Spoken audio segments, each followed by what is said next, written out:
Hello students, welcome to Prudential Businesses. So dear students, in our previous class we have discussed about the meaning of insurance services, right? So along with that we have also discussed about the various terminologies of insurance. So if you have not gone through those that video, please do go through those terminologies and about the meaning of insurance services before coming to this video, okay? So in our previous class we have also discussed about the first two principles of insurance, that is the principle of utmost good faith. That means both the parties must have, both the insurer and the insured must have sufficient faith in each other. We have also discussed about the principle of insurable interest. That means both the parties must have certain amount of interest about the policy on the policy that they will be signing between each other, right? Next, we will be discussing in today's video about the principle of indemnity. So under this principle of indemnity, what happens? Insurance, actually why do we do insurance? We do insurance not to do business, not for economic profits, not to gain, but only to make us good the loss. Okay, that is the main meaning of this principle of indemnity. So here it is written here that the principle of insurance, that the purpose of insurance is not to claim profits, but only to compensate. Only for the purpose of compensation we are doing insurances. Okay, see here one example is given here. Here if a person has taken an insurance policy of rupees 2 lakhs for his factory, and in the event if he has suffered a loss of rupees any amount which is less than rupees 2 lakhs, then he will be claiming compensation, or he will be getting compensation only to the extent of his actual loss, not to the extent of rupees 2 lakhs whatever he was there upon which he was signing the insurance policy. But if the contrary happens, opposite happens, that means if a person has taken an insurance policy of rupees 2 lakhs and if his loss amount is more than rupees 2 lakhs, then the compensation will be as per the terms and conditions of the insurance policy. Clear? So that was about the principle of indemnity. Next we will be discussing about another insurance policy, that is the fourth principle, that is the principle of contribution. So under the principle of contribution, what happens? If I have a particular business, if I have taken an insurance policy from Tata, if I have again taken an insurance policy from Birla, and in the event of happening of an event, I will be claiming compensation from not separately from Tata and Birla, but combinedly. Both Tata and Birla will combinedly to come together in order to compensate my loss.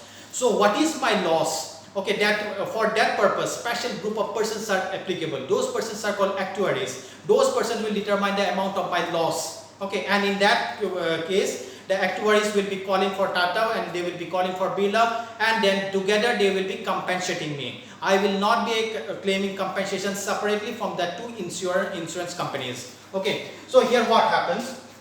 See, according to this principle, I have already explained that a person cannot claim separately. Okay, from if you have taken insurance policy from more than one company, he cannot claim compensation separately, but the insurance companies will be combining together in order to compensate his loss. Okay, see here we have given here an example. Take for example, Mr. Ravi here is a person. If he has taken an insurance policy of rupees 1 lakhs from a particular insurance companies, okay, and at the same time he have also taken another insurance policy of rupees 50,000 from another insurance company, and at the happening of an event, if any accident has happened to Mr. Ravi, then in that case what happens, the actuaries will be coming and then they will be determining the amount of loss that Mr. Ravi has suffered. And if the actuaries determine that the amount of loss will be rupees 75,000 for Mr. Ravi, then how much amount Ravi can claim separately from the two insurance companies, that will be determined through a particular formula. This formula is sum assured with one company divided by the total sum insured into actual loss.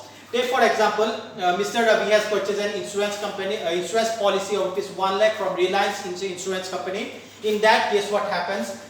Here, sum insured with one company, that will be rupees 1 lakh divided by total sum insured. See here, he has taken rupees 1 lakh from Reliance, 50,000 from Birla Sun Insurance. So the total amount of insurance, total amount of sum insured will be 1 lakh plus 50,000, that is 1 lakh 50,000. And what was his actual loss? His actual loss as determined by the actuaries is rupees 75,000. So in that case, he can claim compensation of rupees 50,000 from Reliance. Okay. And in the second case he have purchased an insurance policy of rupees 50,000.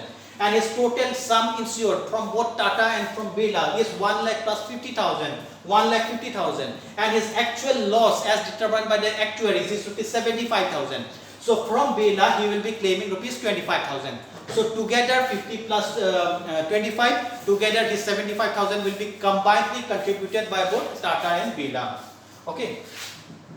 So come to another insurance policy, that is the principle of subrogation. So under this principle of subrogation, what happens? The insurance companies will be giving you compensation, but after giving you the compensation, the entire property or the scrap value will be taken away by the insurance companies. See here, as the insured gets full compensation for the loss in the happening of an event, that is in the time of an accident, and the right of that property passes from the insured to the insurer, that is whatever the scrap value has been remaining. Okay, after giving compensation to the insured, then the property will be taken away by the insurance company. Okay, so I suppose this the principle of subrogation is clear to you. Here you see, it means once the insured gets compensation for the damage, the right of the ownership or the scrap value of the damaged property will be passing on from the original owner to that of the insurance company. That is the meaning of the principle of subrogation. Okay. So we'll be discussing another, this is the second last principle, that is the principle of cause proxima. So under the principle of cause proxima, what happens? Whatever is written in our insurance policy, that should match with the happening of the event.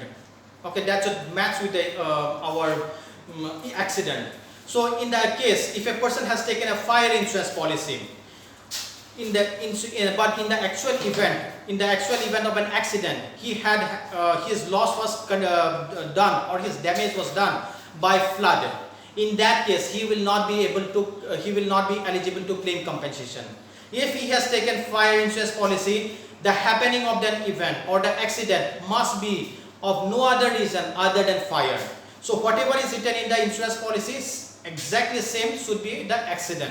That is the meaning of the principle of cause proxima. See, one example is given here. If a person or an insured has taken a fire insurance policy for his shop, but due to flood, his shop has been submerged and all the goods within them has been destroyed or spoiled. So in that case, he cannot claim compensation. Why he cannot claim compensation? Because his loss was not due to fire, his loss was due to flood. Clear? Okay, so now come to the last principle of insurance, that is the principle of mitigation of loss. Here you see, if you have taken an insurance policy or if I have taken an insurance policy, then I cannot behave erratically or I cannot behave irresponsibly. I should be taking an insurance, if I have taken an insurance policy, I should take care of my property. I should behave as if I have not taken an insurance policy. I should have behaved in a way that if my loss has been occurred or if any accident has been occurred, it is same as if a total loss has been occurred to both our parties, insurer and the insured. So I should take care of my property as if I have not taken an insurance policy. So that is the meaning of principle of mitigation of loss. That means we should try our best possible means so as to reduce, so as to minimize the amount of loss. Okay. See here, one example is given here.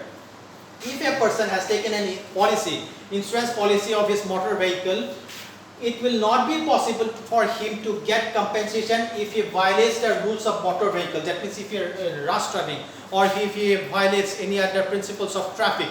In that case, if the traffic police imposes him a fine, then that person will not be able to claim compensation for the amount of fine that the traffic police had imposed upon him.